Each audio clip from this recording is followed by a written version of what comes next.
Bienvenidos!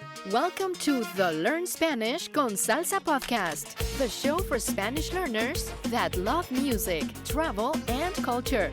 Close your grammar textbooks, shut down the language apps, and open your ears to how Spanish is spoken in the real world. Let us show you how to go from beginner to bilingual. Here is your host, certified language coach, Tamara Marie. Hola y feliz martes. Bienvenidos al episodio 54. Welcome to episode 54 of the Learn Spanish con Salsa podcast. In this episode, we're going to continue with our listener Q&A. So I will be answering a few other questions that came in since I started the goal setting series, which we just wrapped up last week with an episode about learning Spanish grammar. So if you missed our goal setting series for the month of December, I definitely recommend you go back and check that out. It will give you all the tools and tricks that you need to plan effective goals that will really motivate you to make 2020 the year that you become fluent in Spanish. So if you haven't already, go back to episode 48, which is how to set effective Spanish learning goals. Cómo establecer metas efectivas de aprendizaje de español. And that whole series is bilingual in both Spanish and English. So not only will you be able to plan your goals for 2020, but you'll also get some Spanish listening practice. Okay, and before I get started with the Q&A, I also just want to remind you once again that this week we are kicking off year 2020 with a Spanish language challenge. So if you're in our Facebook group, you may have already seen the announcement for the challenge and you may have already started with day one. But if not, it's not too late to join us. Just click on the link in the show description or go to learnspanishconsalsa.com/challenge and you can participate in our free 5-day Speak Spanish Now challenge. Now, this is a great way to kick off the year and recommit yourself and get re-energized with your Spanish study and towards meeting your Spanish goals. Each day during the challenge, we're going to have a new activity that shouldn't take you any more than about 10 minutes. So it's something that you can do while you're on your break, on your way to work, in between classes, whatever the case may be. So just some short activities to get you jump started with your Spanish for 2020. I'm also giving away some prizes during the challenge this week. So if you want to sign up, make sure that you join us for the Speak Spanish Now 5-day challenge. Just go to learnspanishconsalsa.com/challenge to sign up. Okay, so now let's continue with some more listener Q&A. I really do enjoy these. I do appreciate that you guys are listening and that you have questions because, you know, some of us will just sit and we'll listen and we won't really ever get our specific issues addressed. So I really appreciate the DMs I've been receiving through Instagram and also the emails and all the messages of folks that have been enjoying the podcast but also would like some help with their specific issues. Okay. So the first message I'm going to read is from Debbie. And Debbie sent a message that says, Hola, Tamara. I stumbled upon your podcast through Instagram. I subscribed to your podcast yesterday and listened to the trailer and first episode this morning on my way to work. That's great. Thank you for subscribing, Debbie. One question about episode 1 and maybe the others is why isn't the song Despacito played during the episode? I very much enjoyed listening to the episode, but was disappointed that the song itself was not played. My biggest struggle with learning Spanish is that I never get any actual live speaking time. I'm 60 years old and starting the Spanish learning process 2 years ago using audiobooks and Spanish Pod 101. I listen to the lessons on my way to work each morning, but I have no one to practice speech with. I love it all the same though and feel pretty certain that the process will always be part of my life. Thank you, and I look forward to listening to each and every episode that you have. Debbie. Well, first, thank you, Debbie, for listening to the podcast. I'm glad that you're enjoying it so far. So just to answer your first question about why isn't the song Despacito played, so not to get too far into the details, but the bottom line is that you do need permission to play music, especially in an audio format. So because this is a podcast and because it is audio and it is being distributed and downloaded publicly, it is not something that I have licensed to use for that song because it would require special permission from the record label. Now, it is available on YouTube. So I do, in all of the episodes that have songs, I do have a link in the description and on the show notes page to the YouTube video that has the audio of the song. But the reason why I haven't included in the podcast, and I know it's a little frustrating, but it is an issue of copyright and also just respecting the artist's work that they put into the song, that I do not have license to distribute their music for free. Okay, so out of respect for the artist, and just because it's not permitted, right, without that permission.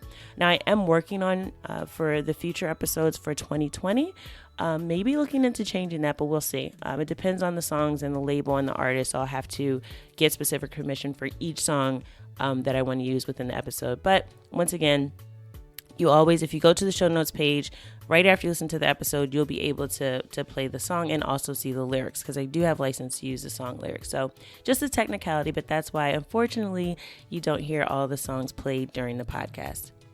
Now, for your second question, you said you listened to the lessons, but you're having trouble finding someone to practice speech with.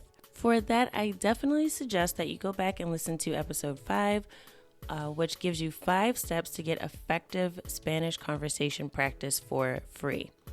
So I give some resources in that episode for how you can find people to talk to in Spanish where you don't actually have to go in person necessarily, right? There's plenty of websites that have language exchanges. There's plenty of tutors that are very reasonable that you can book lessons with one-on-one to practice speaking.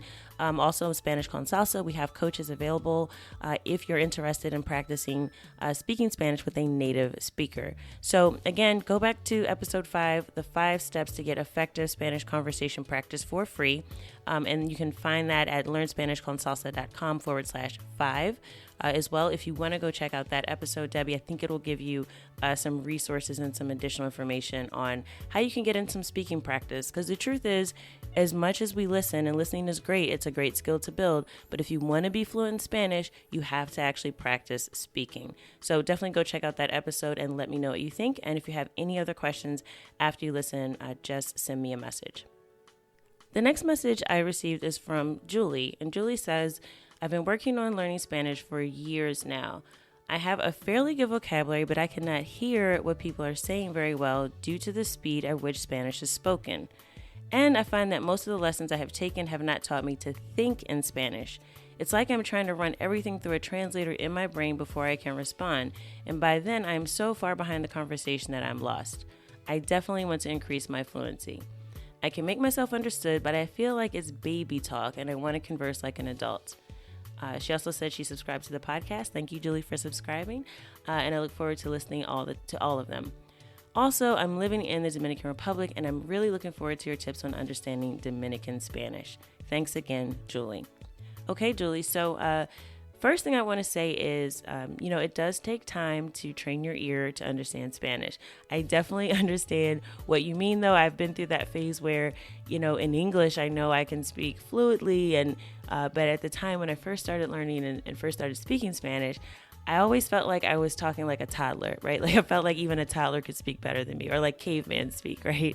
So, and I also felt like my personality wasn't coming across because I didn't know the same words, like the same expressions that I would use in English. So I would say part of that is just tackling those things one by one. So anytime you notice that you're getting stuck and you feel like you have to translate things in your head, take note of what you're talking about, right? What is the topic, or what is the thing that you're missing? Is it some connecting phrases that you don't know? Things like how to say, okay, maybe later, just like little phrases that you need in day-to-day conversation.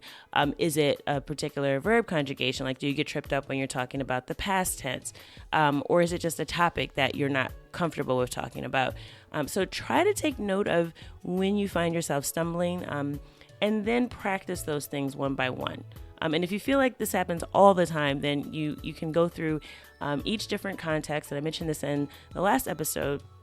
A good way to approach conversational fluency is to practice speaking about different topics over and over again. So you sort of build up a script, right? And you also build up some vocabulary around those topics. And you also get comfortable because through repetition and speaking about the same thing again and again with conversation partners, with friends, and just having that practice, you will find that it gets easier and you'll feel more fluent. But I would definitely tackle it topic by topic, context by context. Think about something you want to talk about and go through and practice that. Now, we do have that available in our Spanish Conversation Mastery course, where we actually go through and provide some scripts that you can use to fill in some possible responses and phrases you can practice. So if you're interested in that, you can go to SpanishConversationMastery.com, and that'll help you build up your fluency.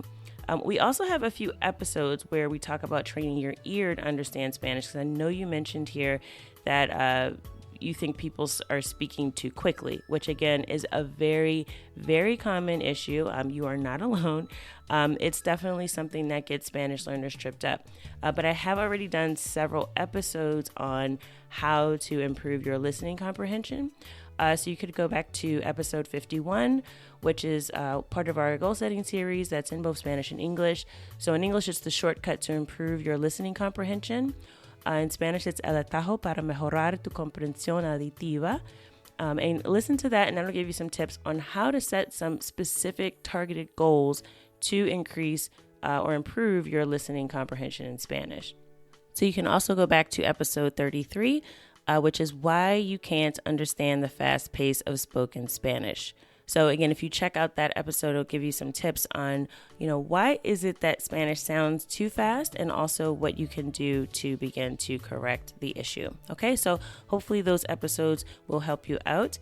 And lastly, you mentioned Dominican Spanish. So I do have a couple episodes as well where I delve into Dominican Spanish. So I don't want to go over it too much here, but if you're already living in Dominican Republic by now, you already know that the Spanish is spoken in DR is a little different, right? It doesn't sound the same as probably what you've been hearing in any of the other courses out there. Or what you may have learned up until now, right? So I do have a couple of episodes where I delve into Dominican Spanish. We also have a coach in the Spanish con Salsa team who's from the Dominican Republic. So if you're interested in chatting with her as well, you can look at the link in the show description, and it will give you a way to actually be able to contact her to set up a lesson. All right. So if you go back to episode 9, I go over 7 Dominican Spanish words and expressions you didn't know. And that is an interview with Kessia, who is one of our coaches in Spanish con Salsa. Also, if you go way back to episode 2, you'll find another episode with Kessia that is called Why You Can't Understand Dominican Spanish Speakers. So in that episode, we talk a little bit about the accent and the different regions in Dominican Republic. And so depending on what region that you're in, you might find that the language is a little bit different, but we talk a little bit about that in the episode as well. And after you listen to those episodes, you can check out a free trial of our Dominican Spanish 101 course just by going to that episode 2. So learnspanishconsalsa.com/2. And you'll be able to also find the link to our free trial for the Dominican Spanish 101 course. Okay, so I hope that was helpful. Again, thank you all for your questions. And if you're interested in checking out our 5-day challenge and participating this week, go to learnspanishconsalsa.com/challenge to sign up. So that is it for today. As always, I hope that something I shared with you is helping you go one step further on your journey from Spanish beginner to bilingual. Hasta luego. Thank you for listening to the Learn Spanish con Salsa podcast at learnspanishconsalsa.com.